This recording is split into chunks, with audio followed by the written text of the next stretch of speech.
Olá pessoal, vamos falar então de uma outra questão aí que tem a ver com as constelações familiares, que é a ideia de nós honrarmos, agradecermos e reconhecermos aqueles que vêm antes em um sistema, tá bom? Dessa forma, dentro de uma família, a gente pode chamar tudo isso de lei de hierarquia também, né? Dentro de uma família, aqueles que vêm antes, eles têm a preferência e a precedência daqueles que vêm depois. O que é que isso significa? Significa que dentro de uma família, as gerações elas têm que ser respeitadas e honradas como se fosse uma escada, como se fosse uma escadinha de níveis onde, por exemplo, se você tem os avós, você deve a eles um respeito e um reconhecimento muito maior, por exemplo, do que o que você teria com pessoas do seu mesmo nível.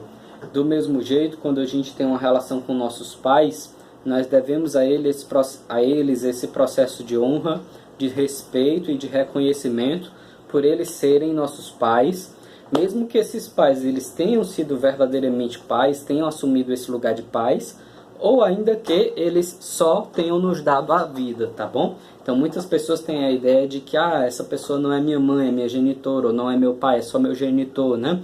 E com isso, através de um processo de arrogância, excluem os seus pais do seu sistema, né? Como se aquela pessoa não tivesse sido importante por não ter cuidado, por não ter criado, né, aquela pessoa. Dentro desse processo que a constelação familiar nos traz, através dos sistemas, através da própria experiência prática das constelações, é que todo pai e toda mãe deve ser honrado e reconhecido, e assim também isso vale para as gerações posteriores. Por quê? Porque, em primeiro lugar, a gente não sabe quais foram as dificuldades, quais foram os caminhos que cada geração tomou para poder serem feitas as escolhas que foram feitas, né? Então nós devemos ver que a vida é como se fosse um dom, é uma dádiva grandiosa.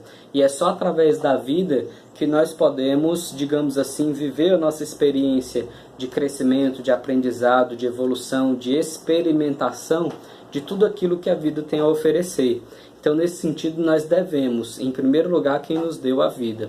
E o ato de honrar, o ato de reconhecer, o ato de agradecer a quem nos deu as vidas, faz com que a gente ocupa o nosso lugar, né?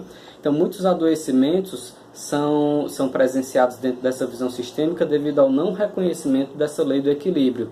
Quando uma pessoa, por exemplo, quer ocupar o lugar do pai ou da mãe dos pais, e assim ela quer mandar nos pais, ela quer dizer para os pais como é que eles deveriam ser, como é que eles deveriam viver, né? Isso seria uma posição de arrogância, isso gera um peso e faz com que a pessoa que tenha essa postura adoeça, muitas vezes, tá bom?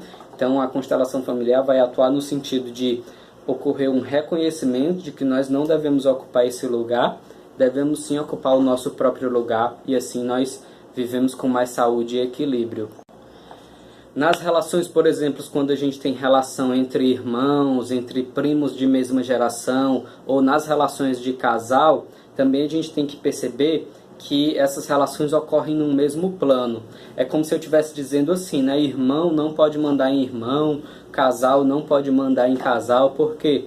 Porque quando a gente tem essas relações que acontecem no mesmo plano, essas pessoas elas têm, por mais que tenham suas diferenças, ela tem o mesmo nível hierárquico em relação à vida. Então, cada um delas tem que se reconhecer como sendo iguais, apesar das suas diferenças, apesar, por exemplo, de um ter viajado mais e o outro menos, apesar de um ganhar mais e o outro menos, apesar de um ter mais idade e o outro menos, aqueles que aqueles que coexistem dentro desse mesmo plano de experiência, no caso de irmãos ou no caso de uma relação de casal, por exemplo, devem se reconhecer. Também alunos de um mesmo mestre, por exemplo, né? Alunos de uma mesma turma, por mais que você venha de toda uma outra turma, quando você chega numa turma, você está no mesmo plano de todos aqueles que estão ali com você entre iguais, né? Então, quando tem alguém, por exemplo, que quebra essas leis, que se acredita superior de alguma forma, isso gera um desequilíbrio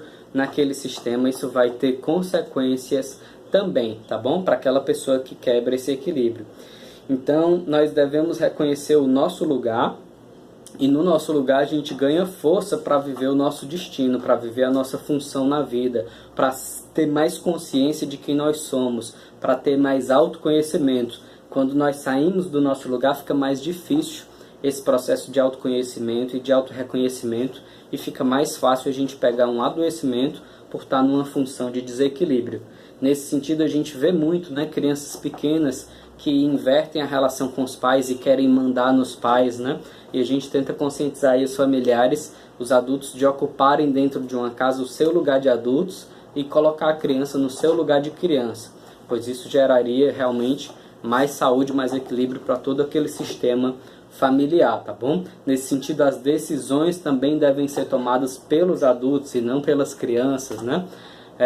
A gente pode falar também, por exemplo, que numa empresa, né, aqueles que são hierarquicamente superiores devem ser olhados, honrados e reconhecidos pelos colaboradores de outros níveis, lembrando que o inferior aqui não tem um sentido de valer menos, pois todos têm o direito de pertencer, tá bom?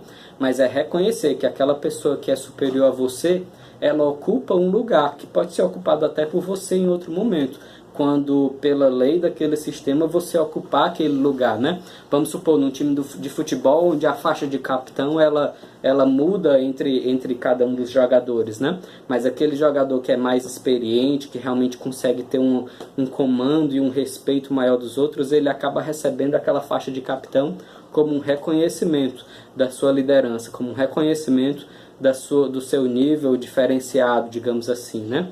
E, obviamente, quando isso não é respeitado, né, quando numa empresa, por exemplo, é colocada uma pessoa que não respeita os outros, ou que de alguma forma ocorre um processo de atropelamento, onde uma pessoa deveria ser colocada como liderança e é colocado outra, né? Tudo isso vai gerar desequilíbrios, tá bom? Do mesmo jeito, os colaboradores também devem ter um reconhecimento, um processo de honrar os fundadores da empresa, né? Aqueles que criaram a empresa, aqueles que trabalham há mais tempo, aqueles que vieram antes, eles deram mais para que aquela empresa, para que aquela organização funcionassem. Assim, eles devem ter, dentro dessa lei de hierarquia, um reconhecimento maior. De novo, não de serem eles os únicos ou os maiores e os outros não valerem nada, não. Mas sim, respeitando a ideia de que todos têm o direito de pertencer, respeitar também essa lei de hierarquia, de perceber que os maiores estão lá há mais tempo, né? Ou de que os que estão há mais tempo deram mais, contribuíram mais para a existência daquela empresa, por exemplo, tá bom? Então essas são algumas percepções, algumas pinceladas aí para a gente entender um pouquinho essa lei de hierarquia, que também é fundamental dentro de uma compreensão sistêmica, tá certo? E isso pode ter uma série de consequências de adoecimentos por um lado, por outro lado, uma série de soluções podem surgir quando a gente tem esse olhar para toda essa dimensão sistêmica, tá bom? Deixe suas dúvidas, curta, compartilhe, comente, e nos próximos vídeos a gente continua. Gratidão a todos e todas e grande abraço!